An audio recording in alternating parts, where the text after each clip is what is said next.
Hi everyone, welcome to Legal Talks by Desi Kanoon.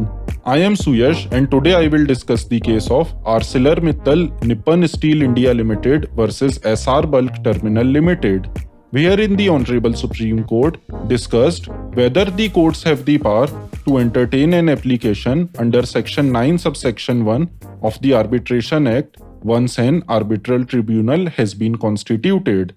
Section 9 subsection 1 of the Arbitration Act provides power to the court to grant interim relief or interim measures to the parties before or during arbitral proceedings or at any time after the making of the arbitral award but before it is enforced. However, Section 9 subsection 3 stipulates that once the arbitral tribunal has been constituted, the court shall not entertain an application seeking interim measures unless the court finds that circumstances exist which may not render the interim remedy to be efficaciously granted by the arbitral tribunal.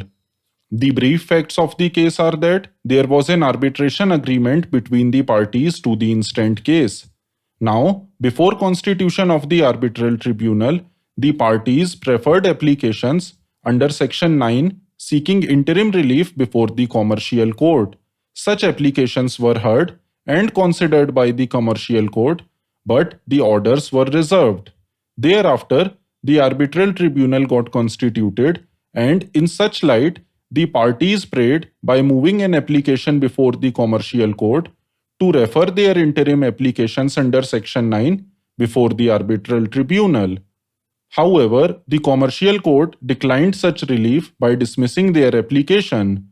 Such dismissal was challenged before the High Court that declined any relief, holding that the commercial court has the power to consider whether the remedy sought could be efficaciously granted by the arbitral tribunal or not, and if required, it may pass necessary orders under Section 9.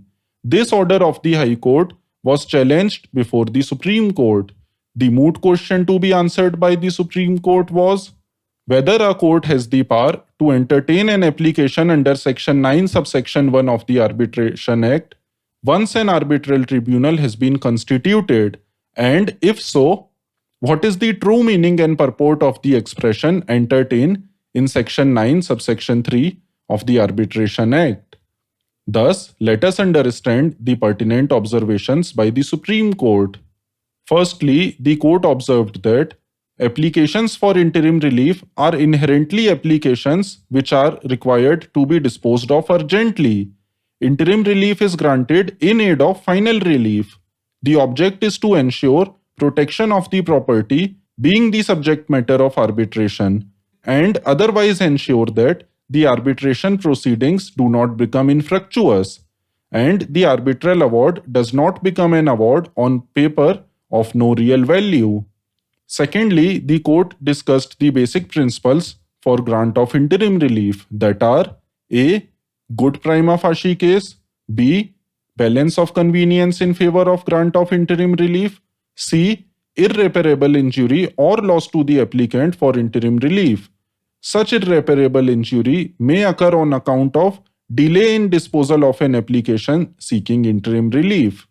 Thirdly, the court discussed the doctrine of competence, which requires that the arbitral tribunal must exercise jurisdiction over the dispute under the arbitration agreement. Thus, challenge to the existence or validity of the arbitration agreement would not prevent the arbitral tribunal from proceeding with the hearing and ruling upon its jurisdiction.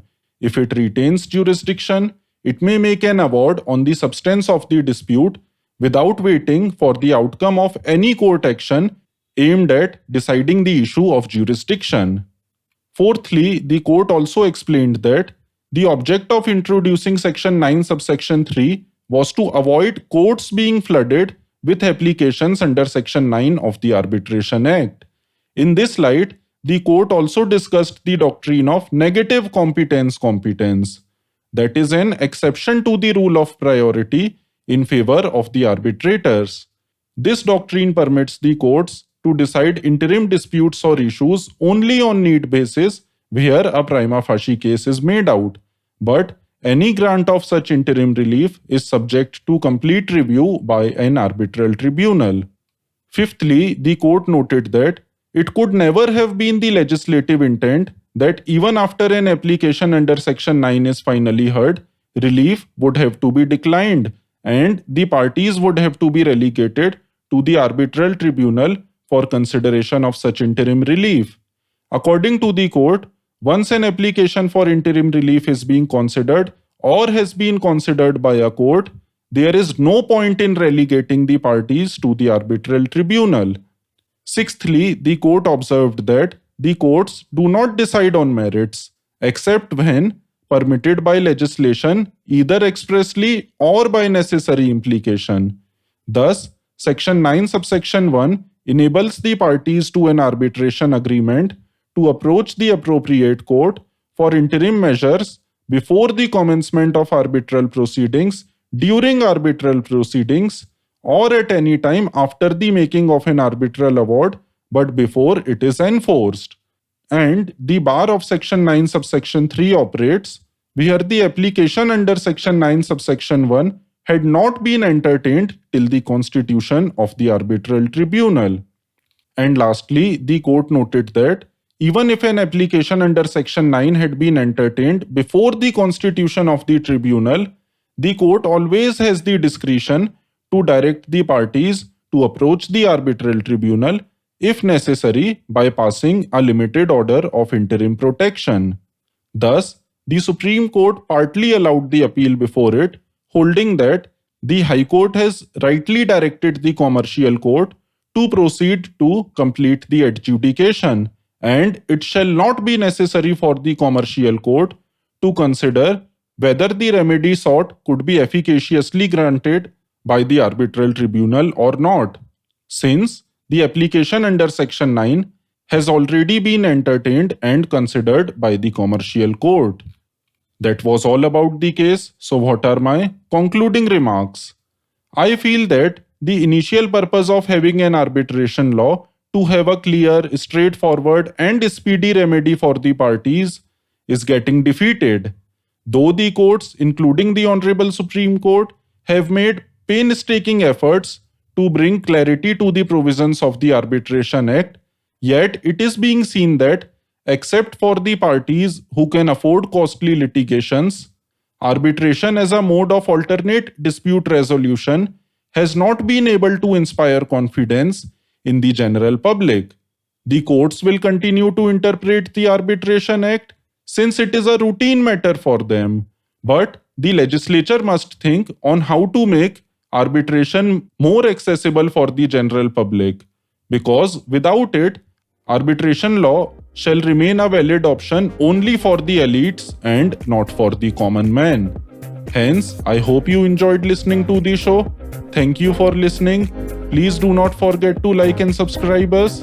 And if you have any comments, please make them in the comments section. See you next time. Till then, stay tuned.